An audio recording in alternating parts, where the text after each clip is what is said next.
Hey everyone, it's Will, Gamer Dad, with another video for you.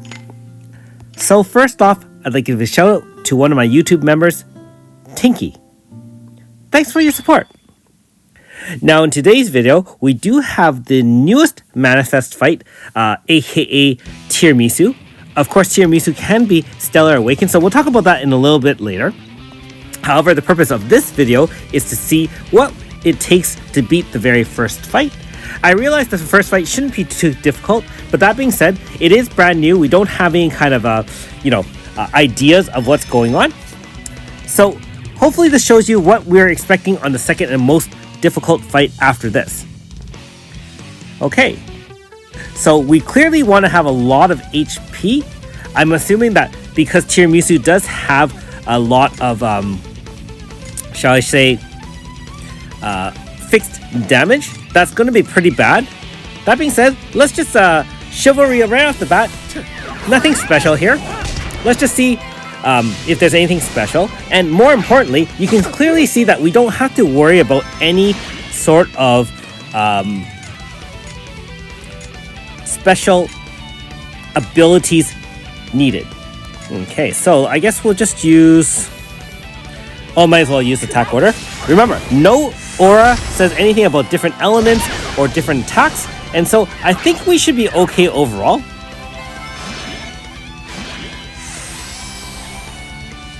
And of course, this is my first try in fighting this as well. Okay, let's just keep on attacking and see what happens here.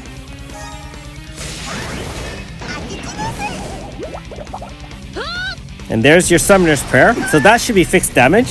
I suspect it's going to be a lot more difficult than just 1000 HP. But the first fight, of course, is just an introduction. Didn't even need to use all of the 7 Guardians abilities. That one was very straightforward. Even with the 1 Chivalry, we really didn't have to take much damage at all. So there you go. At least the first gold badge is easy to earn. And of course, that is 50 Chrono Stones as well. And we find out the name of it is called Heavenpiercer.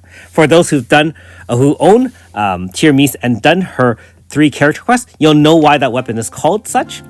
I will say, I actually was rushing the 3 character quests. I had actually left Tiramisu untouched, although at level 80, because as you very much know, the triggering part of using Tiramisu is the fact that at the time, Eva was the prize, and I hit many versions of Tiramisu over the years. That being said, hey, she does get an SA, and she does have some retro abilities updated as well.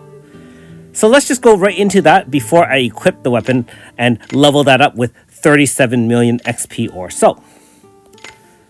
Alright, so the Summoner's Prayer, again, still stacks 4 Dragon Origin on the user, but it does have additional abilities. Restore all statuses, status immunity, which by the way is very useful for many fights, especially super boss fights now.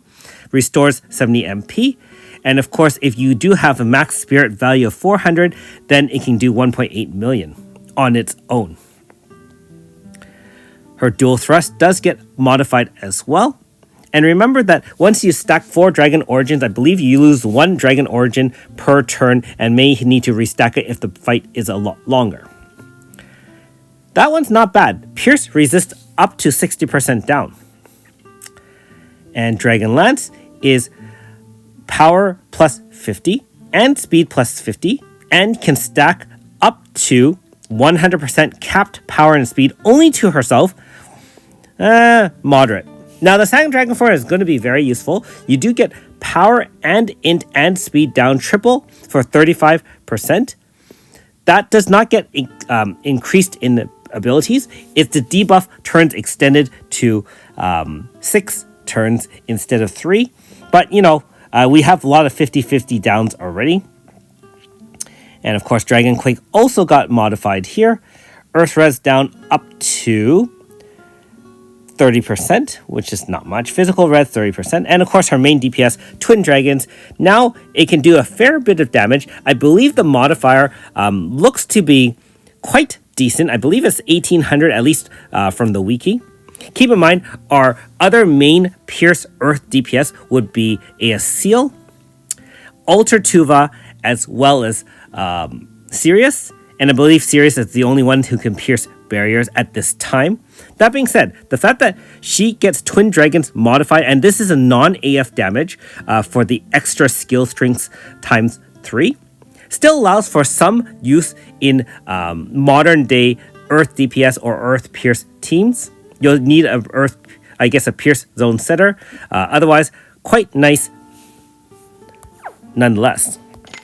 In turns as a Stellar, if you did have her at 5 stars, you do get 1 out of 3. And you can see that with the different shadow abilities, you get stored up stored up for light power. That is for her SA gauge. This one is her SA move, Earth Pierce AoE XXL. Weapon damage for lance users plus 50. Crit rate 100. Outside AF strength times 10. And of course, if it's stellar, it restacks 4 origins and activate epic twin dragons, which is basically a stronger version of the twin dragons, or the top one, being that twin dragons does have to be used over and over and over again, and does an additional 48 million damage. That is ignoring target defenses. Now, against super bosses, probably not much, but it is cool. And of course, with that one, now gets 4 origins, and there you go. Let's see. When light power is greater, when you activate Stellar Burst, all stats plus 80, which is, I'll say, very similar to some other stat boosting units, such as guns and other things. All right, so that's pretty much it. Hopefully, you are entertained by the very short fight. I'm hoping that the second and more difficult fight won't be too challenging.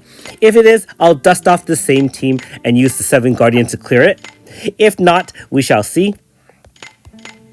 And just a reminder that if you do use the Guardian move of any of these units, technically you should be able to protect against fixed damage, and as in all of the fixed damage will go to your tank and it will still remain at 1, as opposed to killing off your tank per se.